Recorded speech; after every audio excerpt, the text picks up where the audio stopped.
I've worked as a private investigator for around 5 or 6 years, now running my own business.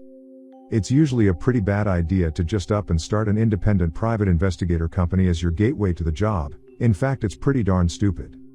But I live in a town that's small enough that I was able to make it work. My first year or so was pretty rocky as I tried to adjust to the job, but having a couple of friends in the field to give me pointers here and there definitely helped. I eventually began to hit my stride, and as my reputation increased, so too did my client base. I won't be specific about where I live, nor will I use any real names. As API, people come to me with some pretty personal stuff, and it's universally taboo to just go sharing the specifics with the world. The extent that I'll admit is that I'm in Canada and that I'm in a small, semi-remote town surrounded by vast boreal forest. Not the kind you'd go exploring or hiking through with friends, but the kind that you would stay away from because, much like the stereotype, there are bears and caribou all over the shop. So, with that little bit of preamble out of the way, I suppose I'll start. I tend to get a lot of cases from paranoid spouses, and most I'll take, however absurd. I'm in no position to turn down a paying customer, and when they turn out to be correct, it always feels good to help them out. This case, despite having a reasonably explainable conclusion, was creepy enough to have definitely caused me to think a little more about what to accept and what to decline. Roughly 2 years ago, I get a cold call from what sounds like an older man. He asks to make sure he's called the right place, and when I tell him he has, he immediately launches into a particularly long-winded rant about how his wife is plotting against him, and how she's planning to take him out. I try to get him to calm down and ask when he would be able to come over to the office so we could discuss things over a coffee, and what he should bring, hash out whether or not this was a legitimate case. And if so, negotiate a fee. He's adamant that he needs to see me as soon as possible. So he comes in a couple of hours later. I don't have any cases at the time, so I'm all for it. He's an older gentleman in around his late 50s, early 60s probably, and is visibly shaken when he shows up. We talk for a little while and he's definitely calmed down by this point. But he's still obviously frightened. He tells me that his wife has been going out to meet with other elderly women for a sort of book club type deal, and that he's sure that they're all out for his blood. Things get really interesting when he reveals that every morning, around 4 a.m., he's woken up by an abnormally loud sound, like dogs barking and growling frantically. He tells me that he always wakes up to see his wife standing in the bedroom doorway and that 2 other elderly women resembling a few of her friends are always standing motionless behind her. Making no movements, just staring. The creepy part is that his wife is still in bed with him, sleeping. They don't move as long as he doesn't. But he tells me that as soon as he performs anything noticeable, they stumble off before he has a chance to put his glasses on to get a better look. The few times that he had gone to check, he found his back door opened, but never anything else out of place. I'm a little weirded out, and at first think it may be sleep paralysis. But the fact that a previously closed door is open and that he is able to effortlessly move rules that out. I ask if he has a carbon monoxide detector in his room. He tells me he does, and that it hasn't ever gone off. I ask about things like his address, when his wife usually leaves, when he usually leaves, the location of her book club, pictures of his wife, her friends, things like that. We come to an agreement, I take the case, and he goes off on his way. I head off to his place that night and park my car on his street in a location in which I can see his front door and the gate leading into his backyard. I set up my camera and turn on a podcast. Since I have to be there before he goes to sleep to ensure I don't miss it, it's possible that they could arrive before 4 o'clock. I'm out there for around 6 hours with no signs of any activity. The roads are dark, save for dim, country streetlights, and more or less barren. There's this almost piercing feeling of silence and isolation. Not unlike the town had suddenly become entirely deserted. Like I'm the only living thing outside on that night. My podcast had long ended and a permeating essence of dread enticed me to turn the music that had replaced it off, for fear of unspeakable whispers worming their way into the silence between guitar strums. 3:30 sharp and almost as if on cue. The sound of a dog barking nearly gives me a heart attack. What's worse is how incredibly loud and oddly discordant it is. That is, it's odd until I realize that it's multiple dogs. As if every dog on the block started barking in eerie unison. This is when I catch a glimpse of them in my rear view. 2 small, shriveled figures and 1 taller, more lithe one, all slowly stumbling across the sidewalk, all clad in white dresses, appearing so suddenly it's like NPCs have just entered my draw distance. The tint on my windows ensures they don't notice me as they pass by. But I'm nonetheless silent as a mouse, deathly afraid that one might peer over into my window as they pass. Their footsteps echo as they pass my car, and as they do my blood runs cold. It is not in fact 3 old ladies. It is 2 old ladies dragging along one lifeless, stark white mannequin, rigid like a corpse fresh from the grave and dressed as the old man's wife. I try to shake myself out of my daze and begin to take a few pictures with one cam, video them with the other. Sure enough, they turn right down his driveway, their mannequin in tow, and one of them unlocks the back gate, vanishing from view. I check the footage and pictures to make sure they're clear, trying to get over the horrid bizarreness of the whole situation. I try to think of something, since it's obviously not a good idea just to leave the old couple there with a pair of creepy old ladies who are probably suffering from dementia or something. Since it appears they're usually watching him for a half hour or so, I assume they probably have no intent to harm him. But one can never be sure. I pull out my cell and call up his phone, hoping to try to drive them out. Few minutes later, they're shambling away down the street, mannequin grinding against the pavement. I wait until they're out of view before letting out a breath of relief. The guy doesn't initially believe me when I tell him what happened. But I show him the pictures and video and he goes pale. Despite the definite creep factor involved. He reacts instead by letting out the deepest sigh of relief I think I've ever heard. He mumbles something and I can see tears starting to run down his cheeks. He smiles a little melancholically and thanks me, saying that he has to apologize to his wife for not trusting her and not talking to her about it first. I'm not entirely sure what happened after, but I assume he took the photos to the someone as the visits stopped happening after that. I'm not sure of the details, but apparently the women had pretty much gone off their rockers due to old age. His wife had given one of the home keys in case they ever wanted to come over. I honestly don't understand the logic behind this one, other than she's old, I guess. Either way, I believe the 2 of them are in a home of some kind now. And the husband made up with his wife pretty easily. My name is Tony and I am from a small town up in Canada. I don't believe in the occult. I don't believe in the paranormal or anything of that sort. The case I'm about to describe did not change this. You really have to put a lot of trust in your senses, what you've personally seen or heard as API, and bogging those very senses down with deduction spotlighting supernatural intervention is a pretty piss-poor decision if you want to get anywhere. You see, I do, however, have my weird personal superstitions and idiosyncrasies. Wouldn't really be human if I didn't. I try and keep them separate from my job. But sometimes they pop up in the back of my mind regardless. Picking and drilling at the gray matter in my skull in a desperate attempt to burrow their way back inside. For example, I sometimes feel that reality stops functioning correctly in complete isolation. That, when things are left completely unobserved for a long amount of time, the unknown, unseen spaces cease to exist. Stuff that shouldn't be able to physically happen is suddenly no more than child's play, and unwelcome things that have no right existing play their fickle little games with us. I don't try to think about it too much, and I most certainly don't try to give the stupid little thought any power. Nonetheless, there's always the occasional case in which the idea is particularly tempting to indulge. It's the middle of summer. And the cicadas are chirping in their monotonous choir, like a million audio tapes put on never-ending, ear-rending repeat. The summers are fairly cold up here, but at least there's no snow. I'm sitting in my office, finishing up one of my previous cases. Just general reports left, lots of paperwork. Boring stuff that seems to cause the world to drown in a cacophony of summer insects. The tedium is broken when my phone begins to ring. I pick it up, only to hear the voice of one of my closer, PI friends on the other end. We chat casually for a few minutes, mostly just me trying to get my mind off of the writing pains in my wrist, but it's obvious that he's called for a reason. He explains that he's been on a missing person case, a small boy around the age of 4. His mother and father had divorced a few years ago, and his mother is currently holed up here, in my area. The boy has apparently been missing for quite a while now. The police had been contacted first, but they turned up nothing. After a week passes with no sign of a missing person, you kind of have to start assuming the worst. Nevertheless, we're usually the last resort for these cases. So my buddy goes asking around, and apparently he manages to dig up a couple of accounts saying that the kid was seen boarding an olive green SUV with a woman looking to be in her early 30s just hours before his disappearance was reported. Nobody thought to note the license plate. His dad, my friend tells me, had left his son home alone for a half hour or so to run out for groceries. Why he didn't take his son along with him, I don't know. At first, I thought it might be deliberate, like he had for some reason done it on purpose. Of course, the human brain works weird sometimes, and dumb little human errors are always possibilities. I can only imagine the grief that must be felt after realizing one of those tiny bursts of idiocy may have caused something so heart-wrenching.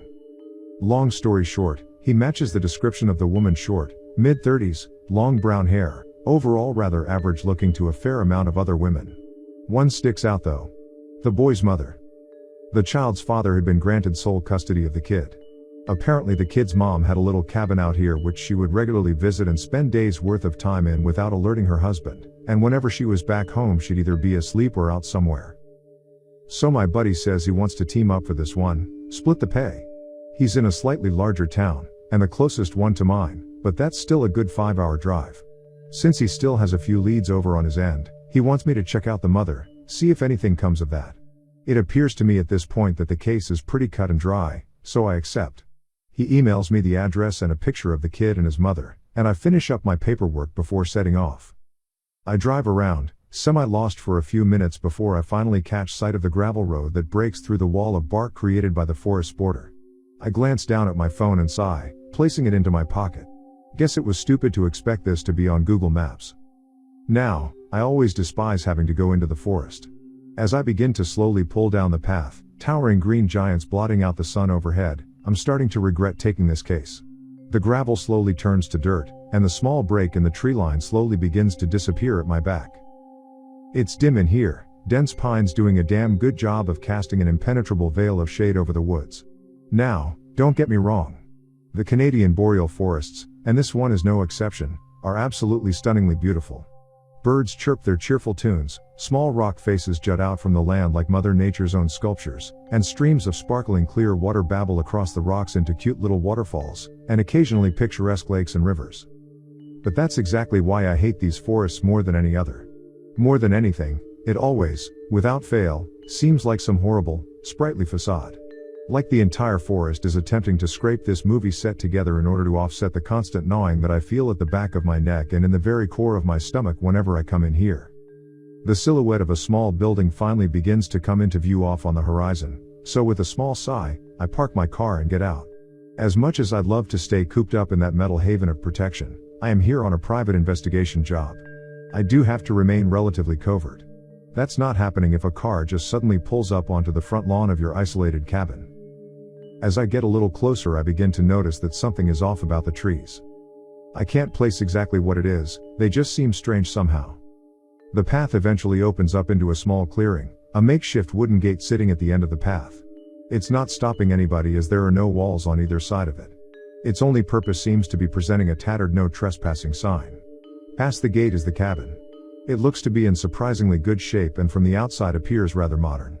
In front of it is a small patch of grass which acts as a parking space and a few areas in which it's been worn down by tires, the tracks leading right to the gate and the path I've just come down. Slowly but surely my eyes drift up from the patch of grass to the car that's been parked in it, my heart suddenly beginning to dance around in a mixture of joy and dread. Not surprisingly, it's an olive green SUV. I pull my camera up to my face and peer through the viewfinder. The SUV. The license plate. I snap a picture of each. Slowly but surely, the frame drifts over to the cabin. I snap a picture, and it's at this exact moment that I realize the front door has been wide open this entire time.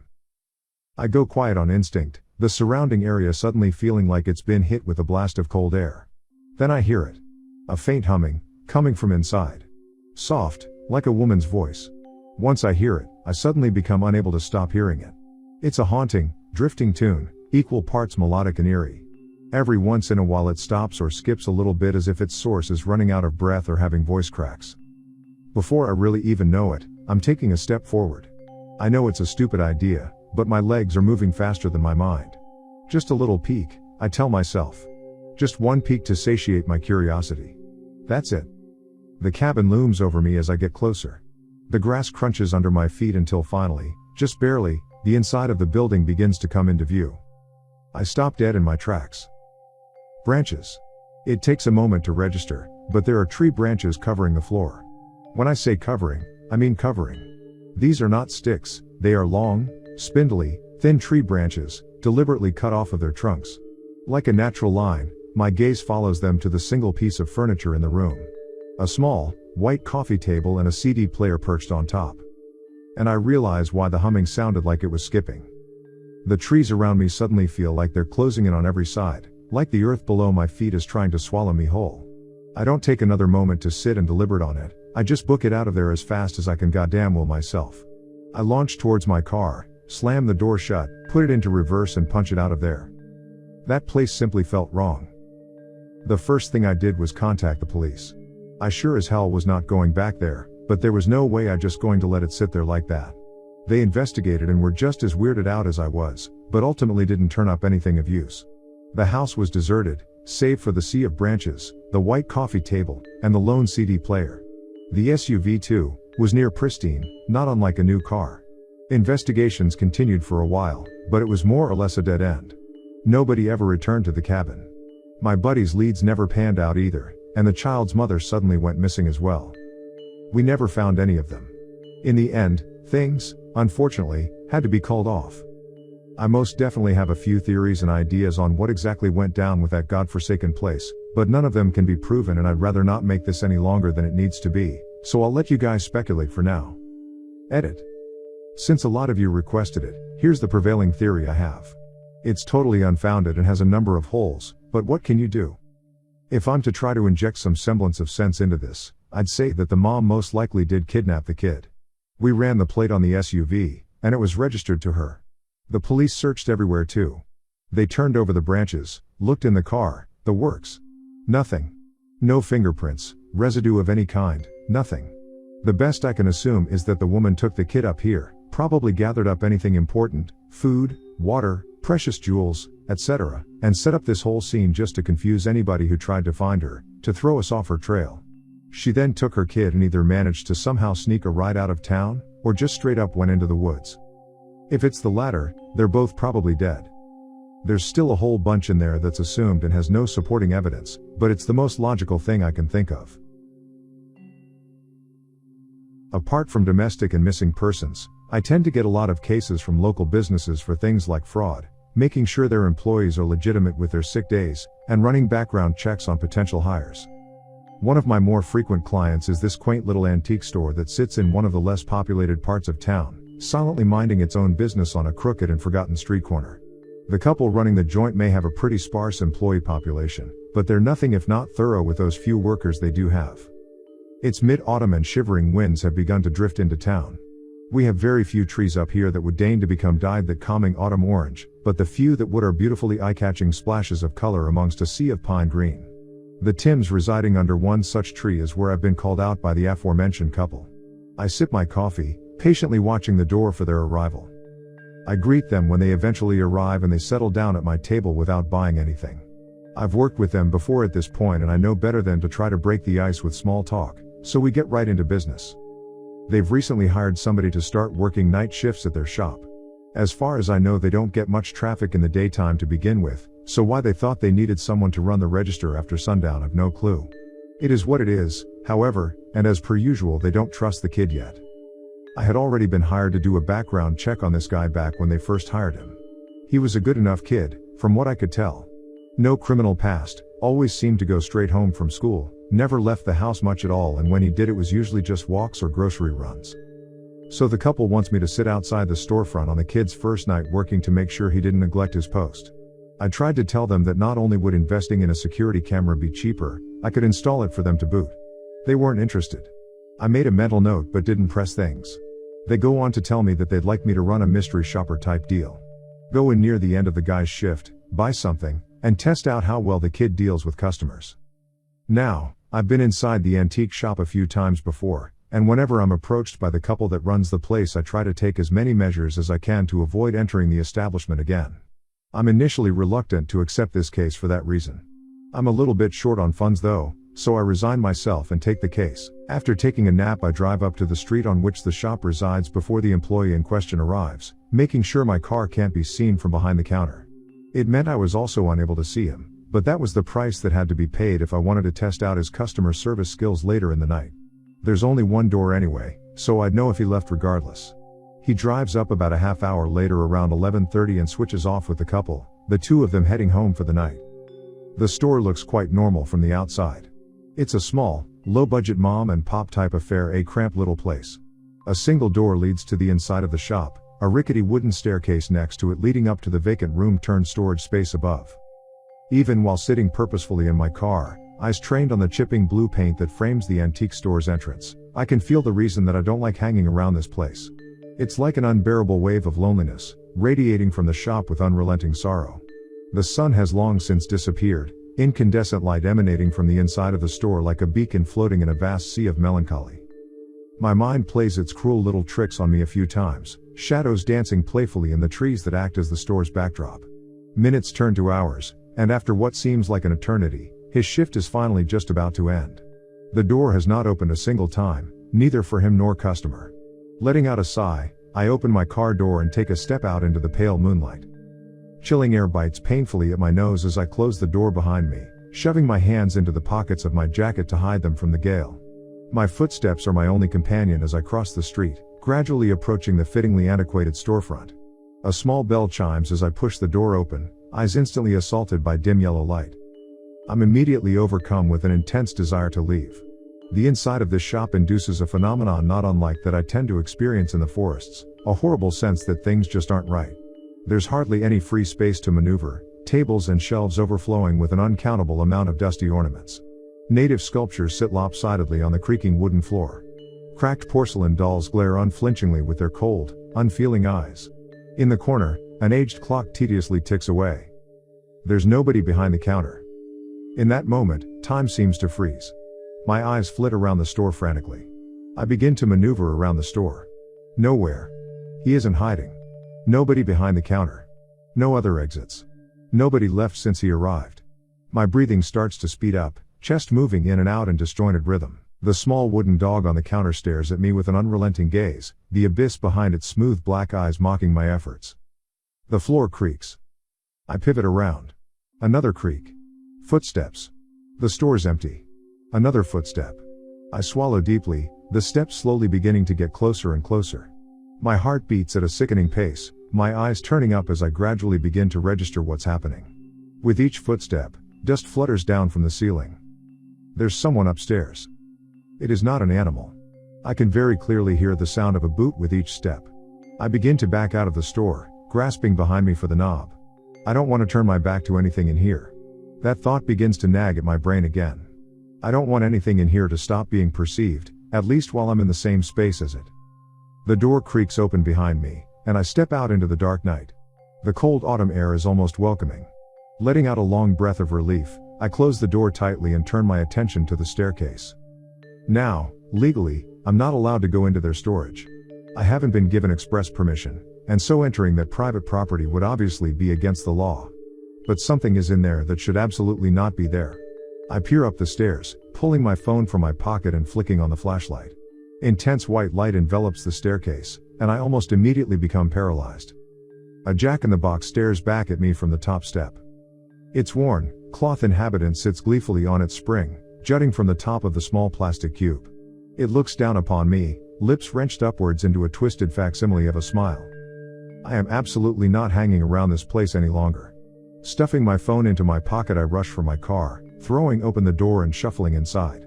After checking to make sure there's nobody in my backseat, I let out a small sigh of relief before immediately turning my eyes back towards the staircase.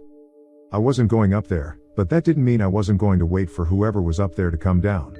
Just as I'm beginning to calm down, just as I'm trying to think this through logically, the front door of the shop opens, and out walks the kid. I instinctively get out of the car and move to his side, just as he's beginning to lock up. My mind swims with millions of questions, but above all my first thought is to just finish this damn job. I can think later. I ask him if I could just quickly get in and buy something before he closes, that I already know what I'd like and won't take long. He is quite obviously taken aback by my sudden appearance and request, but I play it off as having woken up a little late and rushing over because there was something I had my eye on for a while now and I wanted it before someone else bought it. He obliges and I follow him back in. I study him as he sets up behind the register, but he looks completely normal, like nothing has happened at all. I grab the little dog on the counter and hand it over for him to ring up, chatting with him and asking a few questions to try to judge if there's any shake in his voice or anything. Nothing. He talks like a normal kid. In fact, he's pretty personable. I thank him and take the little wooden ornament, and that's that. In the downtime between talking to him and waiting to report to my clients, I did actually manage to form some kind of theory as to what occurred. It's tenuous at best and assumes quite a bit, but it's the best I've got. It's possible the kid was hiding behind the counter when I entered. When I began to check the shop, he may have snuck out behind my back and gone upstairs. He may have meant to steal from the storage room as he was closing up shop, but my presence caused him to freak out.